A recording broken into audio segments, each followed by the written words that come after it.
Hey guys, what's up? So as promised, this is part 2 to yesterday's video talking about mental health.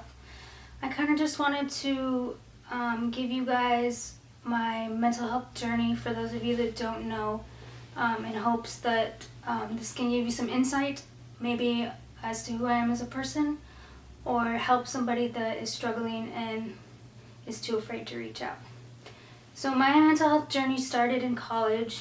I was, at the time, dating my husband, Zach, and we were in a long-distance relationship, and I was struggling very much so, and I couldn't figure out why. I was upset all the time, I was crying all the time, and I blamed it on our relationship. I thought that maybe he wasn't the right guy for me, and I was forcing things, and that's why I was so sad all the time and so down and upset all the time.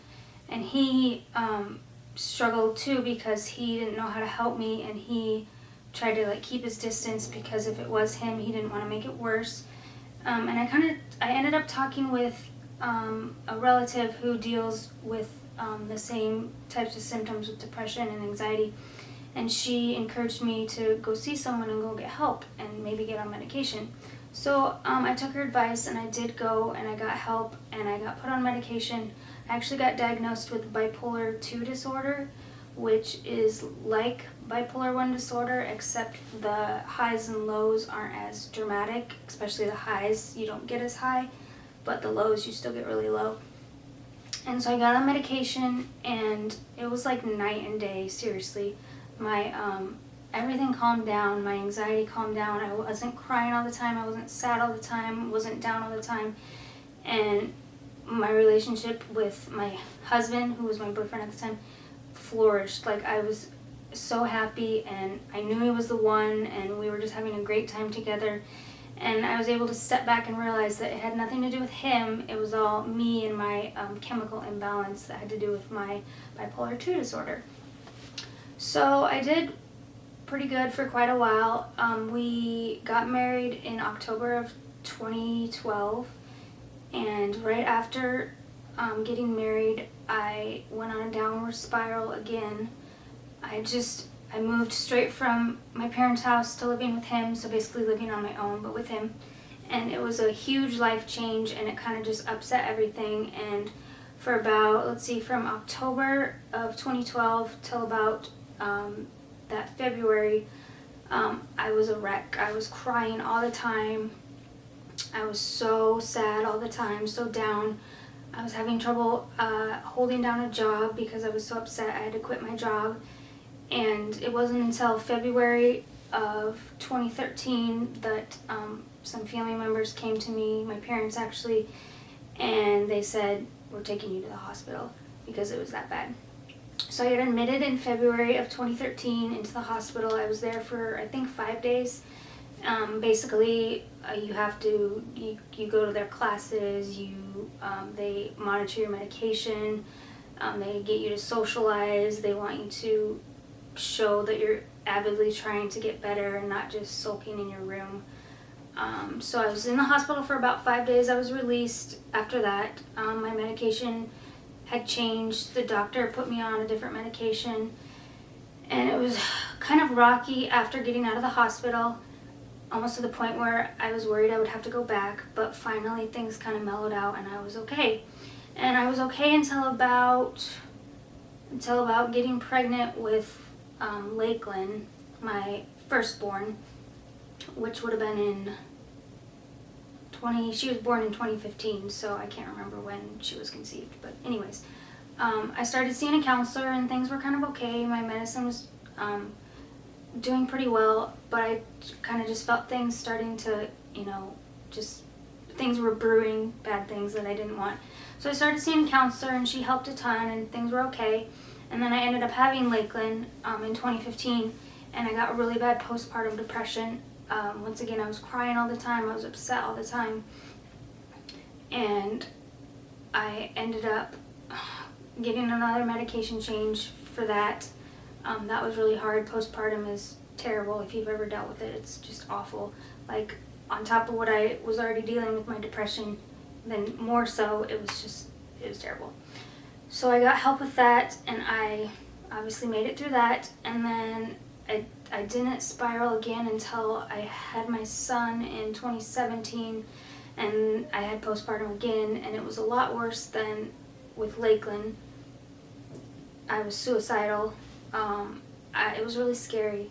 I was crying all the time again. I was on a downward spiral. I went to see my OB, and she wanted to admit me into the hospital, and I cried with her, and I said, please don't do that. I have a daughter. You can't send me to the hospital. I can't go. And so she told Zach, really watch her and pay attention, and if she needs to go, you take her. And I ended up, my mom ended up finding out that I was doing really bad, and she took time off work, and she got me into a different psychiatrist, and I started seeing her, and she put me on different medications, and I ended up making my way out of that. And then I think the last time that I really had a big spiral was when I tried to, I thought I was doing better. This was probably, a year or two ago. I thought I was doing better, and I thought I could get off my medication.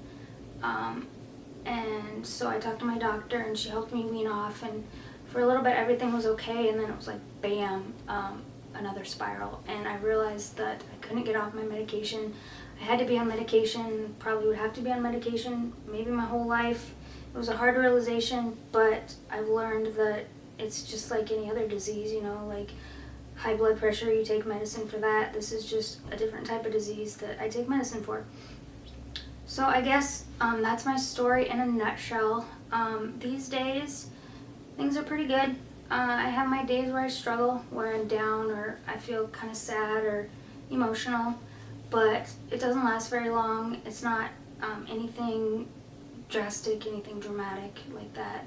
Right now I take 3 different medications to help me through my depression and through my anxiety. And so anyways, yeah, I take 3 different medications to help me throughout the day. I take them all in the morning. They really honestly do help me. I think without medication, I'd be in a very bad place. I know a lot of people are able to get through their depression with just like counseling or, other things. They do it without medication, but I guess I'm just not one of those people. So I'm very thankful that I found medication and that it has helped me in the way that it has.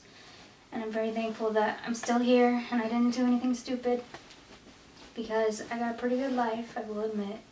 And I just kind of wanted everyone to know my journey and to know that, yes, I will struggle with depression all my life. And, that's okay. I'll have my ups and I'll have my downs, just like anything. But right now I'm in a good place, which is awesome. Like I said yesterday, my exercising really helps. It really, along with my medication, it really, really helps me. So I'm able to have better days. Most days are good days rather than most days being bad days. But no, if I'm being 100% honest, it's not easy dealing with depression every day. It's not. Even with my medication and even with my great routines, I still struggle a little. Days are still hard. There's, some point during each day that, I kind of feel that weight. I kind of feel like I want to give up. I don't want to do this. I don't want to go and do my routines. I don't want to get out of bed. I don't want to whatever. But I make myself do it anyways because, what's the alternative? And personally, I'm very lucky to have such a great support system. I've got my husband, I've got my parents, I've got siblings, I've got aunts and uncles and cousins, all who would be willing to help me if I ever, fell backwards again. And I just want anyone who watches this to know that depression sucks, it's hard, it's awful, but there's a light at the end of the tunnel, and life on the other side is really great. So if you ever want to reach out, if you ever have questions about my journey or what it's like living with depression, anxiety, bipolar 2 disorder, please don't hesitate. I'm pretty much an open book, and I'll answer anybody's questions, and anything you tell me is confidential. And if you're struggling, know that I'm a person that you can always reach out to. So I hope you all have a great Christmas, a happy New Year, and a great Wednesday.